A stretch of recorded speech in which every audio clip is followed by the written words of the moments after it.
If you're doing everything right and your belly fat still won't move, this is going to shock you. Your body may be chemically blocking fat loss on purpose. You can be in a calorie deficit, you can cut carbs, you can fast 16 hours, you can run every morning, and your hormones can still lock your fat stores shut. This isn't about motivation. It's about a survival switch driven by cortisol and insulin that most people never realize they've turned on. And until you flip that switch off, your body will fight you every step of the way. You cut the carbs, tracked every calorie, and pushed through workouts until your legs felt like concrete. The math says the weight should be dropping. The apps confirm you're in a deficit. But when you look in the mirror, that stubborn layer around your midsection hasn't changed. Maybe it even looks softer, more inflamed, more permanent. That's not a discipline problem. That's a stress hormone problem. Visceral fat, the deep belly fat wrapped around your organs, is not like the fat on your arms or legs. It is metabolically active and densely packed with cortisol receptors. Think of those receptors as high-powered antennas tuned directly to stress. When your body detects pressure, lack of sleep, overtraining, aggressive dieting, emotional strain, cortisol rises. And your belly fat doesn't ignore that signal. It absorbs it. It responds to it. It grows from it. Here's where the cycle becomes dangerous. As visceral fat expands, it releases inflammatory compounds that signal for even more cortisol. That creates a feedback loop. Stress raises cortisol. Cortisol feeds belly fat. Belly fat raises inflammation. Inflammation pushes cortisol higher. The tissue essentially protects itself. You diet harder. Your body defends harder. That's why you can see someone who eats very little but still carries abdominal fat. Their system is in preservation mode. Chronically elevated cortisol tells the body it's in a long-term emergency. And when the body thinks survival is on the line, it does not prioritize aesthetics. It locks down emergency energy stores. Now here's the part that frustrates almost everyone. You might be thinking, but I'm low carb. My insulin is low. Not necessarily.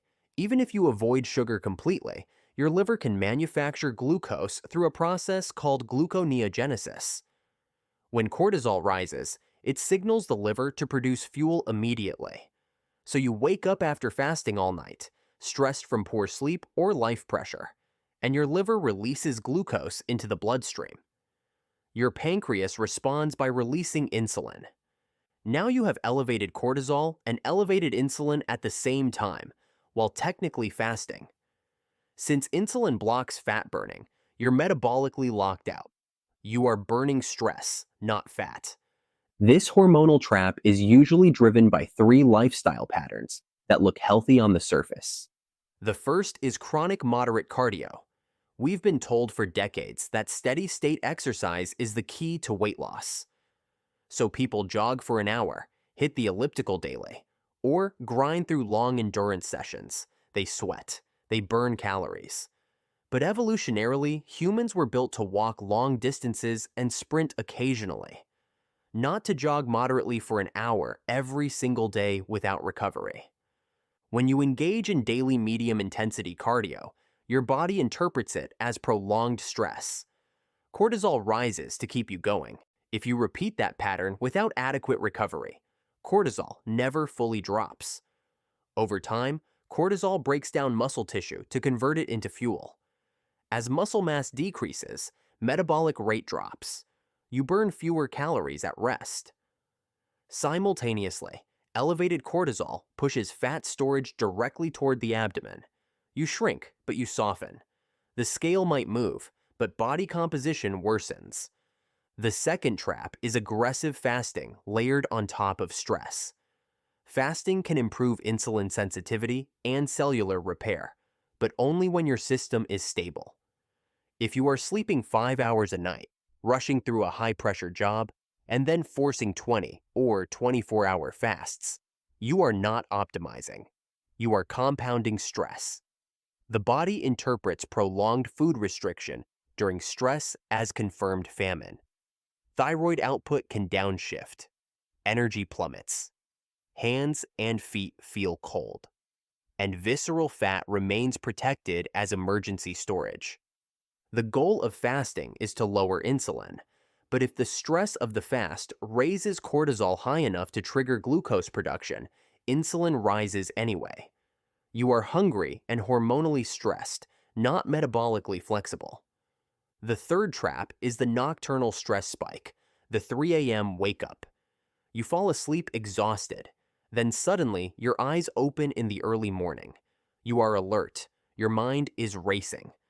This is often a stress-induced glucose crash. During sleep, blood sugar naturally drops. If it drops too quickly, the brain senses a threat. The adrenal glands release adrenaline and cortisol to mobilize glucose. That surge wakes you up.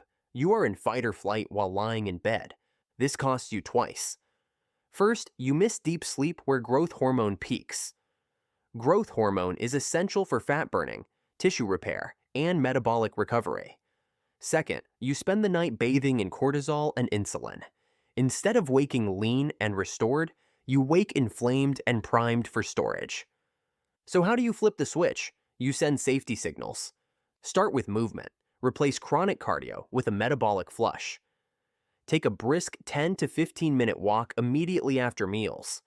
Contracting muscle allows glucose to enter cells through an insulin-independent pathway. You lower blood sugar mechanically.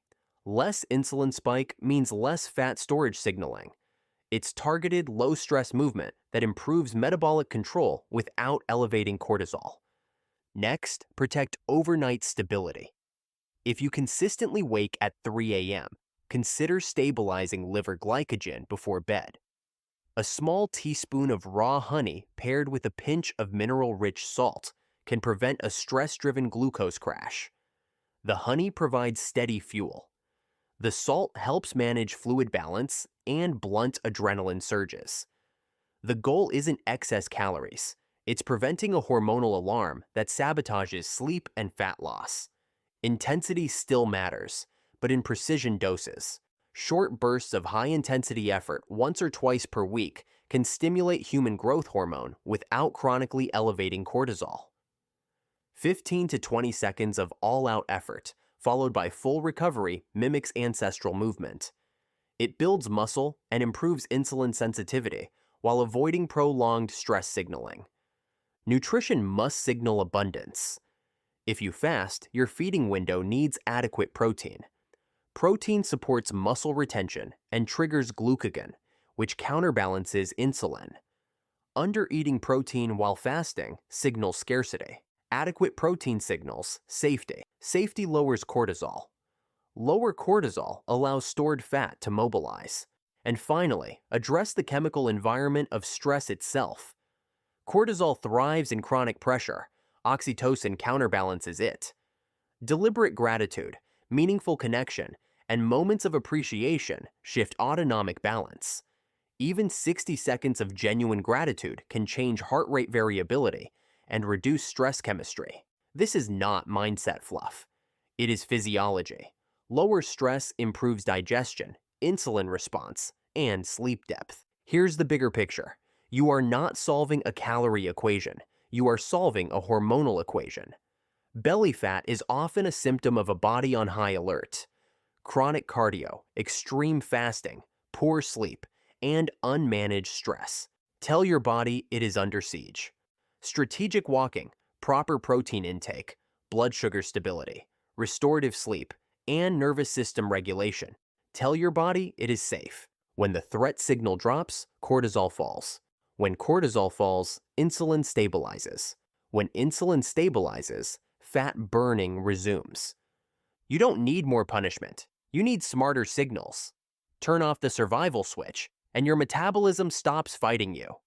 Energy improves, brain fog lifts, and that stubborn belt line finally begins to loosen. If you've been doing everything right and still feel stuck, this might be the missing piece. Drop a comment if the 3 a.m. wake-up sounds familiar. That middle-of-the-night alarm may be the clearest signal your metabolism has been sending you all along.